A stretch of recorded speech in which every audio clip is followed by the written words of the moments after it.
Close the day. No. Thank everybody for coming.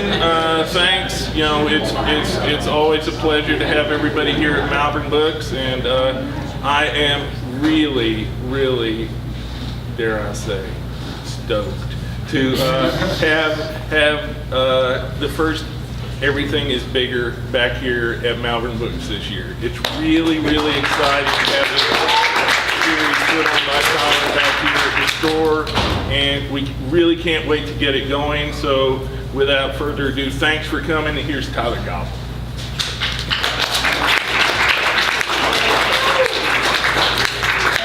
Hey everyone, thanks so much for being here. Yeah, so like Joe said, I'm also really excited to have this back. It gives me a reason to blabber in front of 40 people and give away things I don't want. So yeah, so for those of you who haven't been here before, I see a lot of familiar faces. This is probably not making me look cute. So the way this works, I give away raffle prizes and in between readers. So first reader, I'll give a raffle prize after him. So let me go ahead and introduce the raffle prize. I think to get you guys excited while Sam's reading, you can be excited about the raffle too. It's like double joy.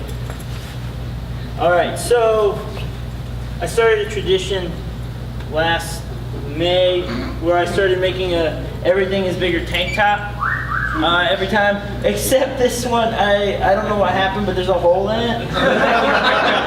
Maybe that's like really, is that cool now? Yeah. Okay, that's cool now. So it's gonna be up here, probably melting the hanger. Yeah, put it up there, it'll catch on fire. There we go. We got that. Oh, and I'm really excited about this. I didn't get a chance to listen to it, so you guys maybe have a listening party. This is called 60 French Girls Can't Be Wrong.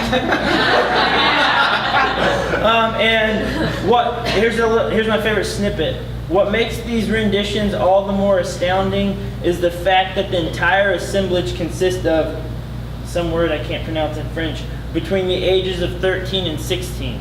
So it's like 60 13 to 16-year-olds singing songs. So that's there.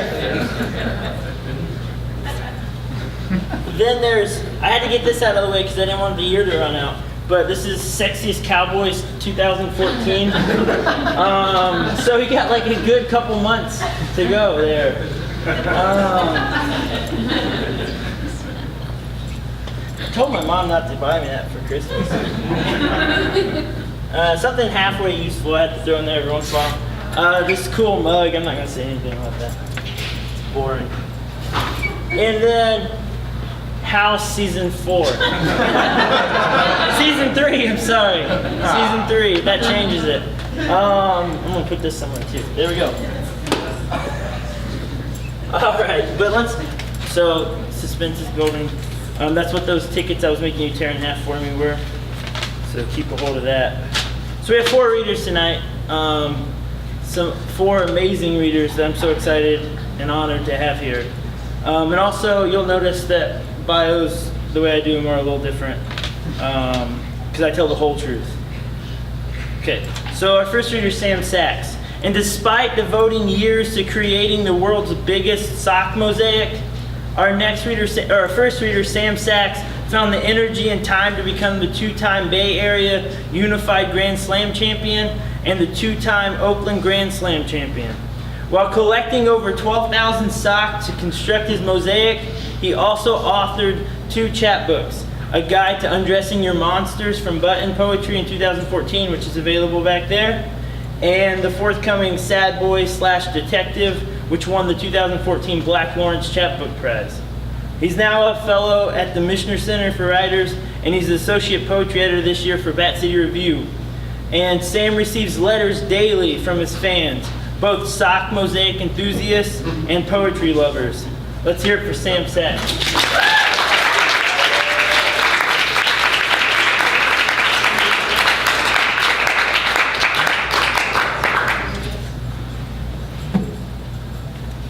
Hey everybody, how's it going? Great. I'm gonna read some poems. I brought a big stack of them, and I don't know which ones I'm gonna share yet. So We're gonna go on this journey together. Yeah, and I'm setting a timer, so we'll get through what we get through. So this poem is called Monster Country, and it's a high bun, which sounds fancy, but really just means it's a block of text with like a little bit of poem at the butt of it. And I took the first line from this poem about Batman called Good Bat Nightman. All right, Monster Country.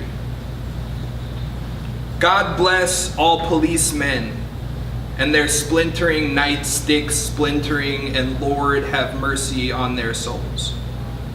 God bless judges in empty robes who send young men off to prison with a stain from their antique pens.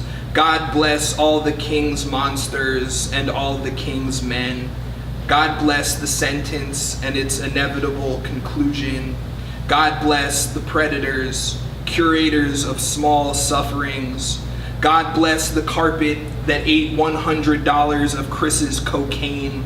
God bless cocaine and the colophon of severed hands it takes to get to your nostrils. God bless petroleum and coffee beans and sugar cane and rare earth minerals used to make music boxes. God bless the gas chamber and the gas that makes the shower head sing. God bless the closet I trapped a terrified girl in with my 2 good hands. God bless the night those good boys held my face to a brick wall. And God bless those boys. And good God bless the strange heat that pressed back. You cannot beg for forgiveness with a mouth. Cool. Thanks for listening to that poem. The Batman poem is very different. I recommend it. It's very punny. So I think I'm going to close with a poem from that chapbook too, and then just do a bunch of new work in between. I've got 4 of them here, and if you buy them, then I sell out of the first run of the book, which is really cool. This summer I spent a lot of time writing sonnet, like perverse sonnets about drugs. So this is one of those. This is called Blunt. It's not really a sonnet. Well, you'll hear. In the back of a black SUV, I gut a cigar with my bare hands. Thumbnail knifes open the tobacco leaf, and suddenly I'm a celebrity, or artisan, or boy who can roll a blunt and thus has friends. I must be 16 because we're driving. Nothing can make you feel tough as 4 wheels, a subwoofer, and bass that turns your head to gelatin with handguns in it. 4-headed metal monster carapace. We pull behind the gas station and crack our window like a pair of glass knuckles. We turn the music down. Ryan tells everyone to be quiet. Nez is no joke. He killed 5 men with his bare hands, choked the life out of them, made ghosts, and our hard veneers melt into syrup.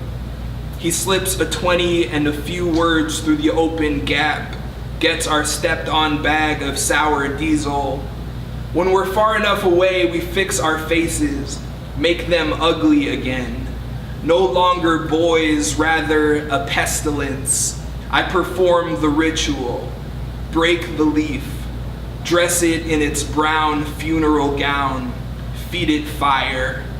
The music climbs up into our bodies and drums there.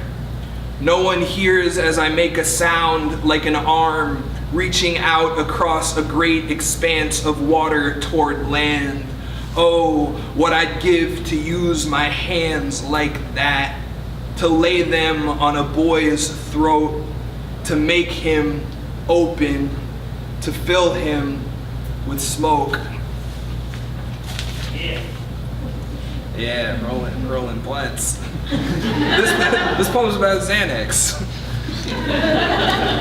It's called lorazepam. All right. I don't know shit about the throat of a sparrow, how it can sing and fly at the same time. This couch, a sovereign object. This back, a Cadillac on cinder blocks. I stood once, not for something, Rather, on my way to the kitchen for something to eat, I bit into an apple. Quite the achievement. I wanted to be high, so lied to the doctor about my anxiety. The panic attacks began then. Naming the disease made it open like a primer in my chest, wicked mouth, peeling apple after reading their skins are poison. Same with the seeds. My man is a monster. Gunfire in the streets. Praise be the demigod pharmacy for this calm blood remedy, which makes me do nothing. My back pinned to the cushion again. My body, this magnificent prison. The ceiling above bigger than any sky. One a bird might fall out of, singing as it dies. Cool. So there are like 30 of those. I think I'll do something else. Show you my whole oeuvre. So I got, all right. Yeah, I'll read this one. It's kind of weird. It ends with like a sort of perverted line, like a Philip Levine line. And my housemate's in it. Very exciting. It's community.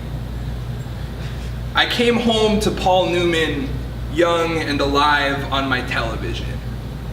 The woman I live with is watching an old Western with her friends, the kind where every living thing in it now is long dead.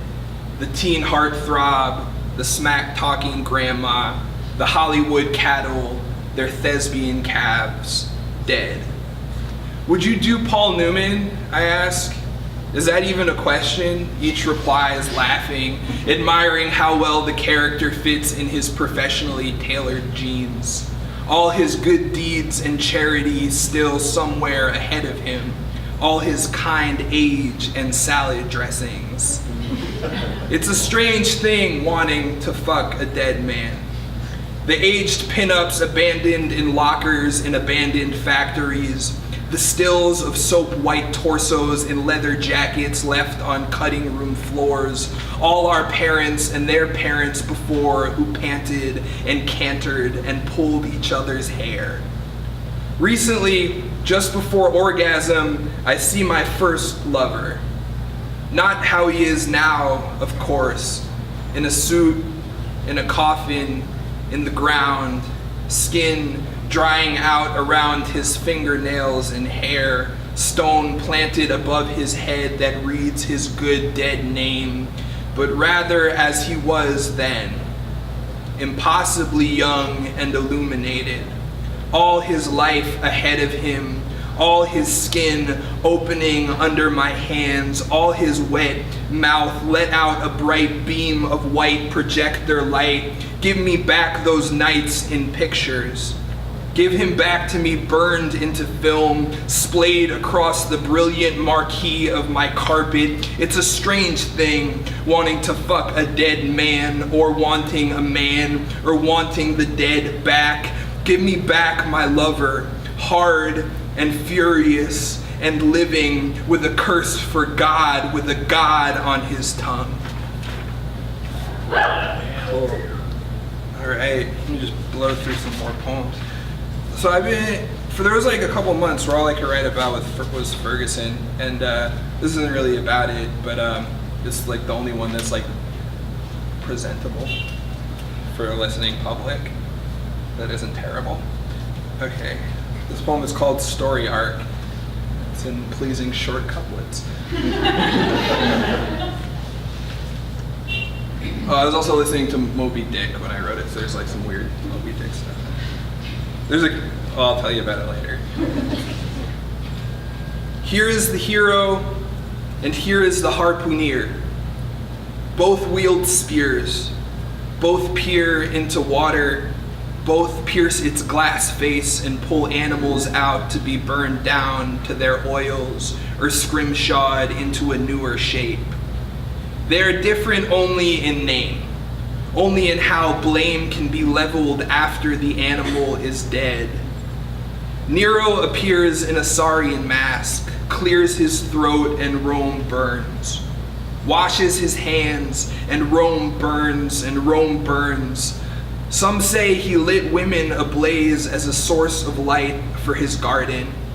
But when a fire is set like a table, who has seen it do anything but eat?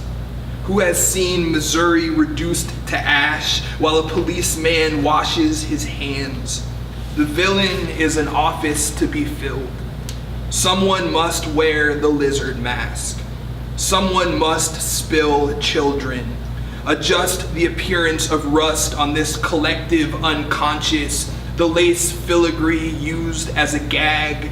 The gaggle of us stare agog at the grim policeman given license to kill, and a bullet melted down from my grandmother's best silver, what she used to feed our family.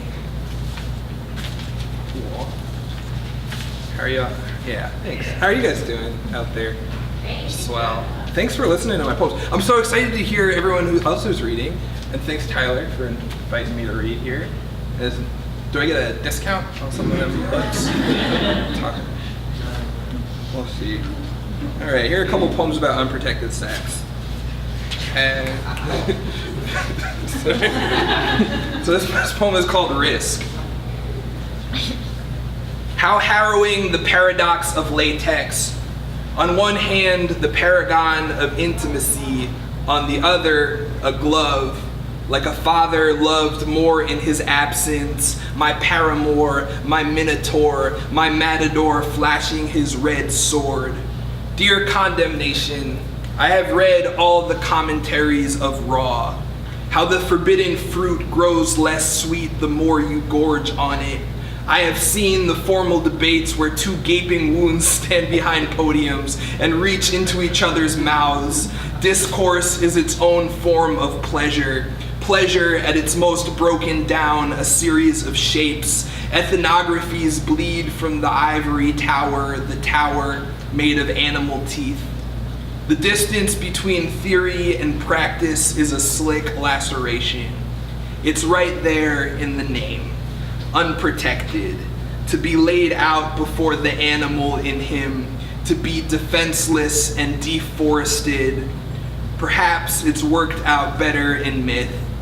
I pilot his body across a waterbed full of drowned fish. In the distance, women sing us toward shore. Or perhaps it's best to end with images. A handful of gravel, the open ground, a groveling mouth, a grave half full of water with my body not in it yet. Here's another one about unprotected sex. It's called Buena Vista Park, 2 a.m., which is a park in San Francisco. It's on like the top of a big hill, and you can go there and have sex with strangers. All right. These men carry famine in them. Eyes, knives. The lamps throw their light against branches. The branches rake their shadows down a man's naked back. His back flat as a table. His table set for me. I did not come here hungry, and yet I eat.